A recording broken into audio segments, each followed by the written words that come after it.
So ఫైనల్గా నాకు తెలుసు మీరు మహేష్ బాబు గురించి ఎప్పటి నుంచి ఎదురు చూస్తున్నారని.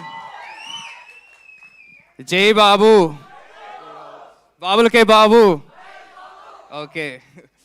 సో యా, క్షమించండి ఈ టైంకి నేను తీసుకురాలేకపోయాను. ఆయన కూడా ఆయన ఎందుకు రాలేకపోయారో కూడా మీకు అందరికీ బాగానే తెలుసు.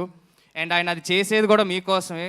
మీకు ఒక మంచి బ్యాంగ్ ఇద్దాం అనుకున్న కారణం వల్లే ఆయన కొంచెం జాగ్రత్తగా ఇంట్లో కూర్చొని ఎక్కడికి బయటకు వెళ్ళకుండా ఆ లుక్ బయటకు రాకుండా కొంచెం షేప్ చేసుకొని గట్టిగా పనిచేస్తున్నాడు ఎస్ఎస్ రాజమౌళి గారి సినిమాకి.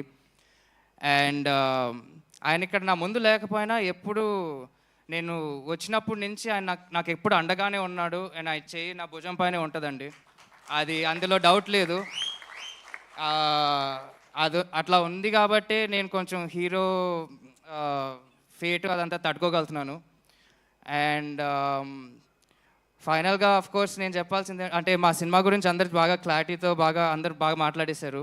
నేను కొత్తగా చెప్పడానికి కూడా ఏం లేదు. మేమంతా చాలా కాన్ఫిడెంట్గా ఉన్నాము. మీకు ఒక పక్క కమర్షియల్ సినిమా తీసుకొచ్చిస్తున్నాము, మీరు డెఫినెట్గా ఎంజాయ్ చేస్తారనే కాన్ఫిడెన్స్తోనే మేము ఇంత ఎక్కువగా మాట్లాడుతున్నాం.